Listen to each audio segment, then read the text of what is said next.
Welcome to God is Open. I am your host, Christopher Fisher. Today on God is Open, we're going to be talking about a theory of time called Presentism. Presentism, all that exists is now. And Presentism really conflicts with this idea that time is the fourth dimension. That it's like a movie. You're watching a movie on your computer, and you could take that little scroll slide bar, and you could slide to any part of the movie and go rewatch that movie. No, time doesn't exist like that. You can't go back into the past. The past is not an object that you can go visit. Once the past is gone, it is done and gone away with. The future is the same way. The future is not an object. And the only thing that does currently exist is the current state of the universe as we know it. Presentism, all that exists is now. And this is the most common sense, straightforward philosophy of time. It's what we experience. No one's able to time travel back and change the past, right? You can't change the past. So if you want to watch a particular television program, say all my children or something, you go to the charge nurse, you tell the day, the time, the show you want to see is on, but you have to tell her before the show is scheduled to be on. There was this guy, and he was always requesting shows that had already played. Yes, no. You have to tell her before. He couldn't quite grasp the idea that the charge nurse couldn't make it be yesterday. He couldn't turn back time, thank you, Einstein. Now he was nuts. He was a fruitcake, Jim. That's it, Jeffrey. I want to get a shot. All right, some stellar acting by Brad Pitt. I think it's actually one of his better acting roles where he plays a crazy guy, animal rights activist, and it works within the plot. The time travel itself works within the plot of 12 Monkeys, and that's because 12 Monkeys is going by a theory of time in which everything that ever happens is fated to happen, and you can't go back and change it. There's some premonitions in the main character, James Cole, of him watching a guy get shot, and it turns out, a spoiler alert, that it's him. It's him in the future. He, as a kid, watches himself get killed in the future as an older man who had traveled back in time. And so the whole concept is that there's this never-ending loop, and it's fixed. It's set. Nothing can change it. And so it works in that sense. So your two options for your theories of time is either everything is fated or presentism. All that exists is now. And let's think about that real quick. And that's true because if the object was a place that we could visit with actual objects that actually exist, then you could change the past. You would be able to interact with those objects rather than something being in the intellectual realm, something just being a memory, a recording, a capturing of what something was previously, like a video recording of a robbery or a video recording of a childhood event that you have. That's a record of the past. It's showing you what happened in the past. It is not itself the past. And that's a critical distinction. So does the past exist in terms of God's memory and how God interacts with the world and that he records the events as they happen?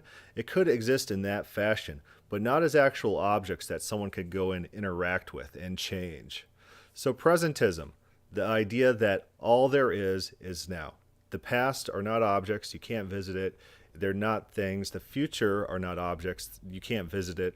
They're not things. All that exists is currently what we experience. And a good illustration of this, in the realm of anime, I got this pulled up, this Lane comic. And I don't think you could find this comic anymore online. I tried looking. I got it way back in college when I was watching the Lane anime series. The anime series itself, it's very niche. It's very highbrow type of concepts, and it's a confusing mess. It is, but they do promote an idea of presentism, not as strong in the actual TV show as in this comic. But we're going to be looking at this comic here. So this comic starts out with Lane, and she's in her bedroom, and she has this little dog creature. It's a stuffed animal, and she calls it Bike-chan. I think that's a thing where in Japan everything gets added on chan at the end. I don't know, something like that. It's fairly common what I see. But she's got this little stuffed animal, and it breaks, and she tries to put some sort of device in it to make it like a talking, walking dog. You can see it's wiggling, it's going wow, bow, and she wants to give it AI. She wants to give it artificial intelligence so that it could talk to her. But all of a sudden, it explodes here in her hands. And you see her face, and she screams out, Bike Chan. That's the name of her animal. And she's sitting there crying, and she hears this voice. It says, Lane, are you sad because you broke your doll? Yes, I am. Do you want it back? Can you do that? Yes, I can. And so there's this creature that emerges, and he is some sort of godlike figure in this world, that he can change the way things are. But he points this out. Things which break can't come back. The dead cannot be brought back to life. Those are the rules of this world that I don't have to follow. I speak to a higher authority. Are you a god? You could call me that if you wish to. Now give me your hand. And so the creature hands her another doll, one that looks just like her Bike Chan, and she's realizing something's off. He says, from now on, that is the only one. We can secretly dispose of the broken one. No one will know about the one you killed. If no one knows, it can be the same as if it never happened at all. No, you're wrong. There's only one Bike Chan. A substitute isn't the same as bringing him back to life. It's okay to break the rules, but if you have your doll again, your doll will be back. Liar! I know I'll still have the memory. Then we'll rewrite your memory too. If you don't remember, that will make it real. Look, don't look so afraid, Lane. You've done this many times. And so he's bringing up to her, he gave her a replacement doll, and she says, it's not going to be the same. He says, it is going to be the same. We'll just rewrite your memories, and if your memories are changed, then you'll never know that it was a different one than the one you experienced in the past. If there's no functional difference, it's the same one. And she can't accept this. She's got this emotional reaction. You see these no's, like, oh no, how can you prove me wrong? All you are is what you are aware of. It's all lies. I've had this Bike Chan since I was born, forever. Is that so? It doesn't look that old to me. So what's he saying here? He's saying not that this is a new Bike Chan per se, but that her memories of growing up might be implanted memories. She might actually not have actually existed that long. She only thinks that she grew up in real time because she has the memories, and memories can be fake. He says, maybe you've killed the doll before or weren't born so long ago as you think. No, stop. Where's the birth record? Who knows when you were born? Who has a single memory of you? Where's your father? Where are the people who think about you? Where are your friends? And she screams out, no. Stop it. I'm me. I'm myself. This is the only reality. A memory is just a record. Thoughts and feelings restrict operation. Where your thoughts end and reality begins is a very thin line. Lane, everyone can overcome that barrier. Even if you forget we had this talk, you'll know. As long as I create the world as I want it to be, you and I are... And then she wakes up. She says, oh, just a dream. And then she looks down. She sees she's got her Bike Chan. But she nudges something with her foot. And it's a bell that was on her previous Bike Chan. And it signals to us, the audience, that the things in her dream actually did take place. But she just can't remember it. She sees this bell, and there's an internal monologue. And she says, a broken bell. I couldn't figure out why I was there. I remembered a terrifying dream, but none of the details. I didn't want to think about it, so I buried it under the swings in the backyard. No one will ever know. If no one knows, it can be the same as if it never happened at all. So I'm secretly rewriting my memories. I've buried that scary dream because it never happened. All right, so that highlights some primal fears in human beings. That what would happen if presentism is real? And you'll hear these objections. People say, oh, presentism can't be real because then if the past is gone and no one remembers it, it's like the past never happened. Yeah, that is true. It was when I was at the randomness conference, I was actually talking to a guy about this, and I said, yeah, what if presentism is true? And he thought that the past became solid and fixed as time progressed, and God had to have all memories of all past events. God must have all memories of all past events. Because if God did not have a memory of a past events, it would be as if that event never happened. And that was his objection to God not knowing something in the past. That's a real objection. And it's an emotional objection. He says, I can't accept a reality in which if everyone forgot about an event, it's the same thing as if the event doesn't exist. But that's how we function. That's how we function. There's been so many people who've lived in this world and not left a single mark. We can't go back and re-find out who every single person was who's ever existed, unless there's some sort of record somewhere. Maybe it's God's mind. Maybe God is actively recording everything in some fashion in order to resurrect human beings. Yeah, that could be the case. That could be the case. But presentism says that doesn't have to be. That the past does not have to exist. The past doesn't exist, and it doesn't exist as objects that you can manipulate. Your other alternative is the past is set in stone. How? What? It must be objects. And if it's set in stone, you could go back and manipulate the past, and then it affects the future. But then you have that weird thing where the effect is preceding the cause, creating these time travel paradoxes that we've already talked about in these different podcasts. I'm going to highlight one movie that we skipped over. It's just a silly movie.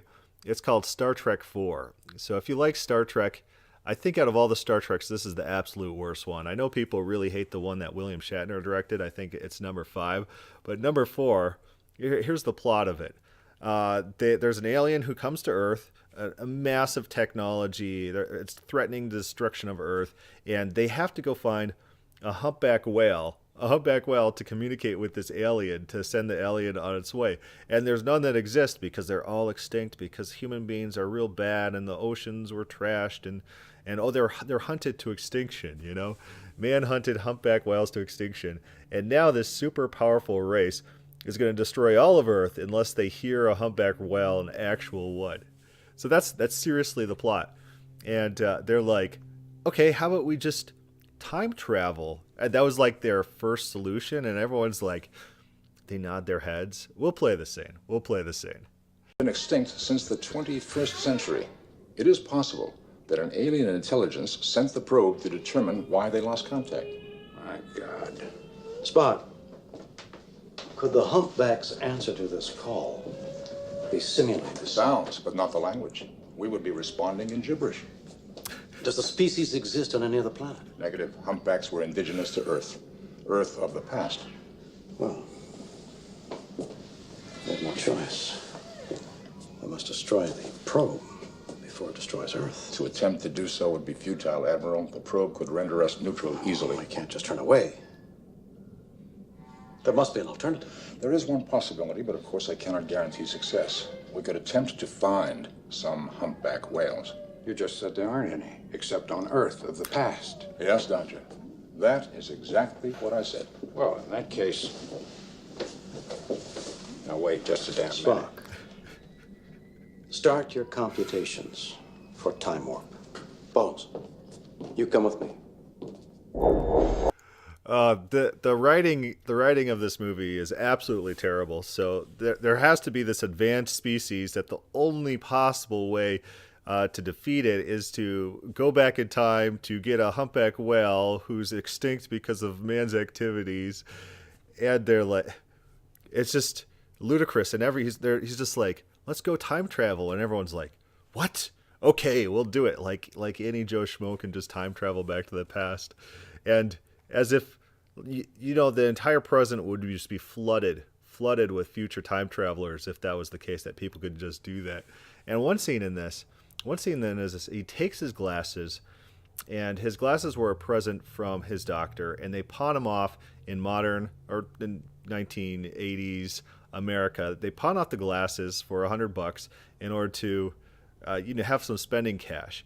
But they were an ancient pair that McCoy had bought for the captain, and the idea was, I'm going to sell them to this pawn shop, and then later on they're going to get to where McCoy is, and McCoy's going to buy them and give them to the captain, just to go back in time, just to get to that pawn shop again and continue that loop. So these are eternal glasses that are just looping through time for all eternity. What's the age of the glasses?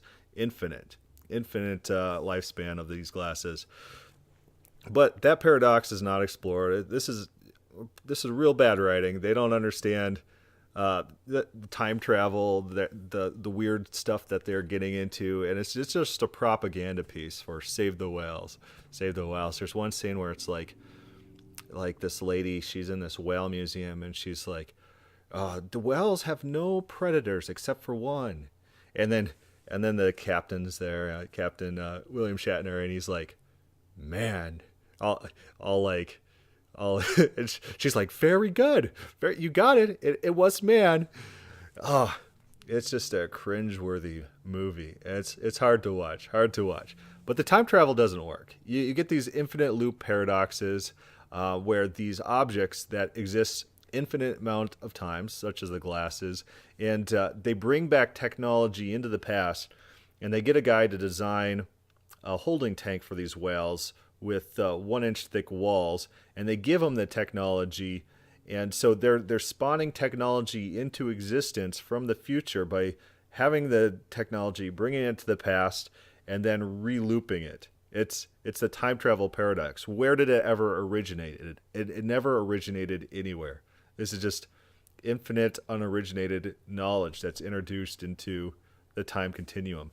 And the movie that I talked about in the movie podcast, the Predestination movie, it does this. Or there's a woman who self-generates into the world through one of these time travel paradoxes.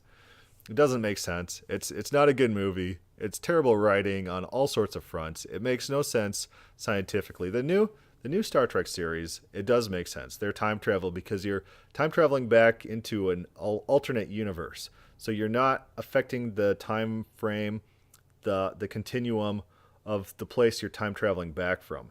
In that sense, that's almost the same thing as presentism being true. So presentism, because it's the way that we function, that we operate, it's our normal understanding about how the world works. If we break a toy, we're never going to get that toy back. It's going to be always broken. You're going to have to repair it. You're going to have to try to manipulate the present in some way to restore what you once had, what you once lost. You can't go back and undo the past. The past is not a thing to manipulate. The past exists in memories. So looking at the Bible, that's the perspective that the Bible's written in. It's not written in this sci-fi type of quantum understanding of these multiple universes or that time travel, God's going in the past and changing things. It's not even written in a fatalistic sense, that the future is set and it's going to happen and no matter what. Instead, you got a lot of changes to the future, like years are added to people's lives, right? The future is changed. God resolves to destroy a people and then repents of doing so. He says, I won't do to you what I thought I would do or what I said I would do. And we see that play out time and time again throughout the Bible. Jonah, of course, is the most famous story of this happening. But I would like to highlight this instance here in Genesis that really speaks to presentism. It says this, and this is after the flood subsides, and God says to Noah, builds a Noetic covenant, and says this is the sign of the covenant I make between me and you, and every living creature that is with you for all future generations. I have set my bow in the cloud, and it shall be a sign of the covenant between me and the earth. When I bring the clouds over the earth, and the bow is seen in the clouds, I will remember my covenant that is between me and you, and every living creature of all flesh, and the water shall never again become a flood to destroy all flesh. So he promises Noah that he's not going to destroy the world ever again. Some people will say, oh, he's never going to destroy it again with fire. That's not what it says here. That's not what it says. Well, it doesn't say it in chapter 8. Chapter 8's a different promise. He says, I will never again strike down every living creature as I have done. And 9 is just feeding off that same principle, but pointing out the water, because water is what he used to destroy the world in the first place. So the promise is he'll never again destroy the earth. He's never again going to kill all of mankind. He has resolved to live with man and deal with mankind from now on. That's God's change of mind. But he sets up a reminder for himself. And does a timeless God set up reminders for themselves? Do they say, in the future, I'm going to see this and it's going to remind me of the past? No, that doesn't happen if you know the future exhaustively or if you're outside of time. You don't need reminders in the sky. You don't need symbols. It's not saying you will remember. It's not saying you people will remember the covenant when you see this. It's I will remember this covenant. God's setting up reminders for himself. And some people don't like, even open theists don't like this idea, because open theists, a lot of times, they want the biblical God to be one where all thoughts are forever at the forefront of God's mind. There's no reminding God of stuff. He processes everything instantaneously at the forefront of his mind. All thoughts are one in front of his eyes in the same instant. And if you listen to that Dwezel podcast that we responded to, his sermon, he makes that point. That's the idea of omniscience that they're really going for. This present, eternal, simple act of knowledge, always at the forefront of God's mind. And it's not what we find in the Bible, where something happens and the report is given to God. The outcry comes to God. As in Exodus, when Israel is crying out to God and the reports come to God. In Sodom and Gomorrah, the reports come to God. In Jonah, the outcry comes to God. It's this transfer of information that's not allowed in negative theology. So is God outside of time? If you throw that into a little Google bar, there's a bunch of different links that come up, and I was surprised. I was surprised that the first one is from Bob Enyart, and Bob Enyart, of course, is an open theist, and he's arguing in the negative. No, God is not outside of time, and he deals with a lot of common proof texts.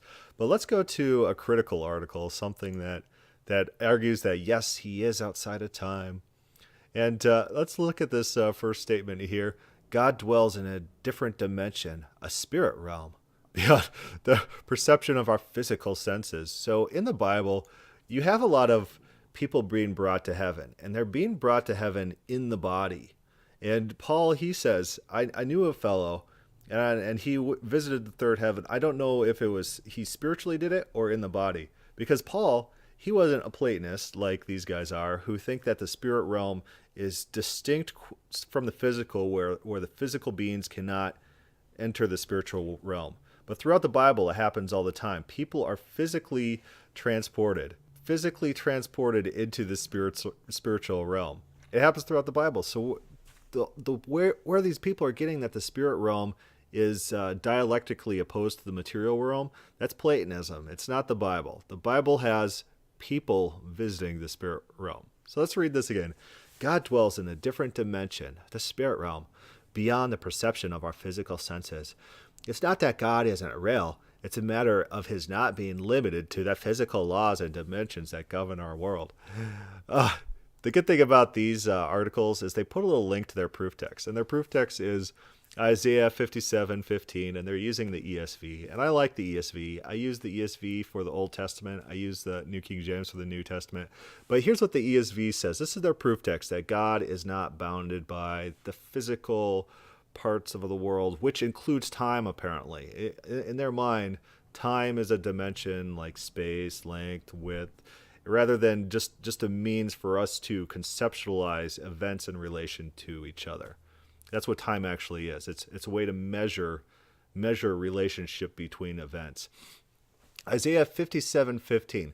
For thus says the one who is high and lifted up, who inhabits eternity. See, they say, look, inhabits eternity. That's some fancy language. That must definitely mean all my ideas that God is outside space, time, and the spirit realm is totally unique from physical people can't dwell in the spiritual realm. That's their idea. They think this little phrase, he who inhabits eternity, whose name is holy, I dwell in the high and holy place. And also with him who is contrite and lowly spirit, to receive the spirit of the lowly and to revive the heart of the contrite. That's their proof text. They're not even trying. They're desperate. Knowing that God is a spirit, and this is them again, knowing that God is a spirit, 4:24. Remember in the Bible, people visit the spiritual realms. The Bible actually opens with the Spirit of God was hovering over the face of the waters. So the Spirit has dimensions. It's in the physical world within Genesis 1. People, when they approach the Bible, they're not using biblical categories. They impose on them these modern categories that they got from Platonism because they're not in the Bible. You can't take these categories and define them out of the Bible. Listen to Michael Heiser. He talks all about the spiritual realm and the different events in which people are brought to the spiritual realm in the body throughout the Bible. And he has a less, what is it? What kind of word are we going to go with here? Mystical. He's less mystical than these people who want Platonic omniscience and ascensions to the spiritual realm. The Bible's not like that. It's not written like that. The ancient Hebrews, the ancient Jews, the Israelites, they didn't think like this. They didn't think in these categories. In Psalms 94, Moses uses a simple yet profound analogy in describing the timelessness of God. For 1,000 years in your sight are like a day that has just gone by, or like a watch in the night.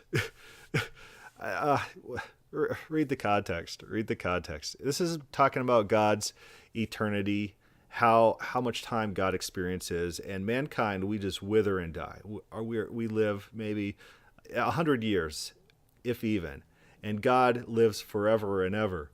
And so, when you're 100 years old, your year's going to move a lot faster than when you're 1 year old. And when you are a being that is eternal and lives forever, this is exactly a relevant statement to attribute to you. Not that he's timeless, that he's outside of time. That's not the concept. That's not the concept. Read the verse. Read the verse. The verse is literally about God experiencing time. That's literally what the verse is about. And they say, no, it's not about that. It's about God's timelessness. You're desperate.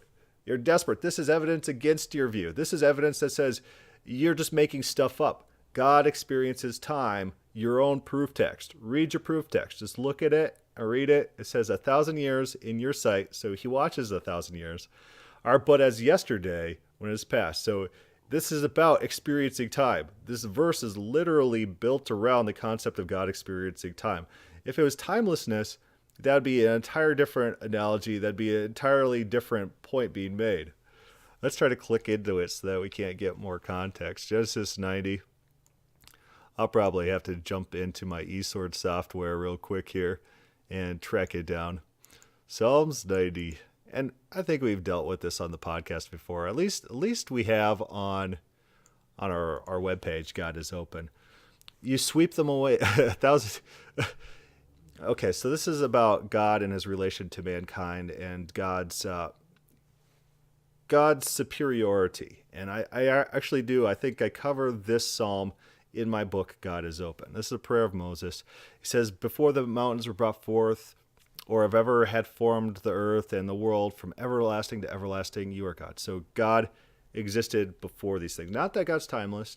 God existed well into the past. Timeless in the sense that everlastingness, from everlasting to everlasting. Experiencing time. It's all about experiencing time. You return man to dust and say, return, O children of men. There's the contrast being built in this verse between God and man. Man lives and dies, withers away. God does not. For 1,000 years in your sight are but as yesterday when it's past. This is in context of God and man, God's comparison to man. You sweep them away with the flood, like they are a dream, like grass is renewed in the morning. In the morning it flourishes and is renewed. In the evening it fades and withers. For we are brought to an end by your anger, by your wrath we are dismayed. You have set our iniquities before. Does this sound like Moses thinks that God is timeless? Does any of this sound like it? Oh man, this is just another piece of evidence of this desperateness of people who really, they cross their fingers. They're like, I really need a proof text for timelessness. Where can I get one? Psalms 90. So there's this one little phrase, two words together, and that means all my things that I want. Just ignore the context, ignore what it's about, ignore that the context and even the phrases in my own proof text contradict my ideas. No, this is poetically making the point that I believe is the best thing to believe. Coincidentally, what they want to believe is also found in the Bible. Great. All right, we'll do one more. Maybe I'm getting a little excited here and making fun of these guys too much. Revelation 1:8, I am the Alpha and Omega. Remember, this is a call back to Isaiah. I am the first and the last, and you see that throughout Isaiah. And Revelation has a lot of callbacks, a lot of references to previous apocalyptic texts. So I'm the first and the last. I'm the Alpha and Omega. Does that mean he's outside of time? oh, they say, oh, he is the Alpha and Omega. Well, yeah, I could be the end and the beginning for my kids. If I spawn them into the world and I take them out of the world, I could be the beginning of the end. So in what way is he the Alpha and Omega? Maybe we should let context rule our interpretation of phrases rather than just importing theology onto it. I'm the Alpha and Omega, says the Lord, who is and was and who is to come. Wow, that sounds like presentism.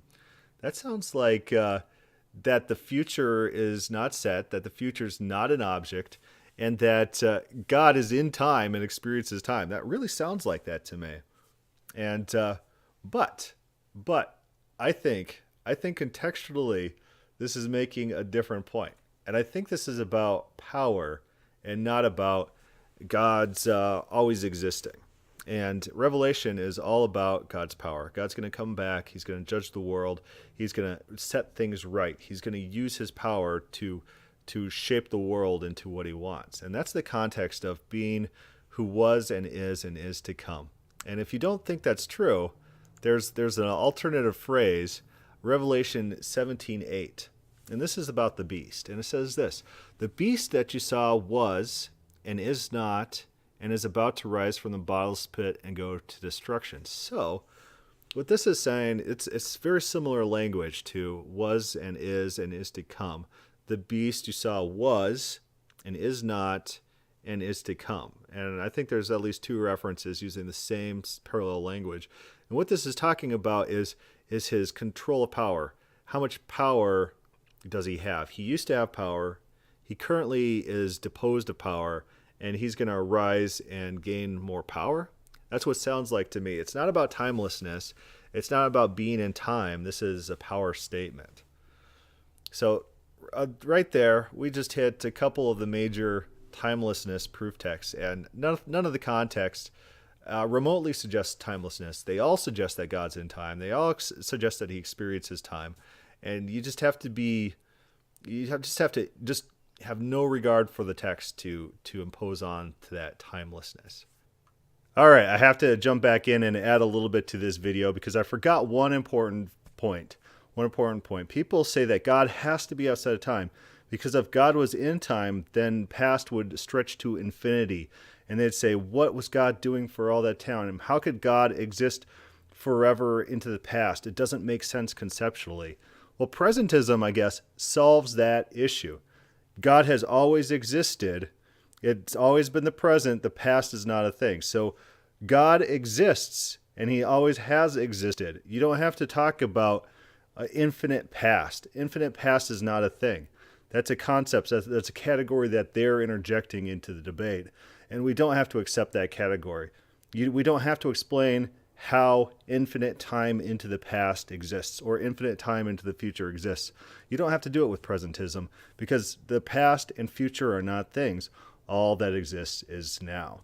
So if you want to get a leg up on someone, shut down their arguments, stun them. They won't know how to respond. They've never considered presentism as a solution to their little logical problems of God existing infinite time into the past. But presentism does that. It gives us a workable framework with which we could approach the Bible, reality, just makes sense of our world. It does, and it counters all the gotcha questions that the atheists have. Presentism, then. Back to presentism. All that exists is now. The past is not a thing. You can't go back and change the past. You can't manipulate it and change events that did happen around. All that exists is now. The past is just a memory. The future is just a hope. And yeah, we could talk in normal speech like, I know what I'm going to do tomorrow.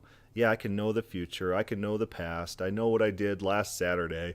You could talk like that, and you can know things about the future and past. But it's not like those things are objects that exist, that an intrepid explorer of time can jump in a spaceship and travel back and save the whales, all those humpback whales that were extinct by, those terrible whalers.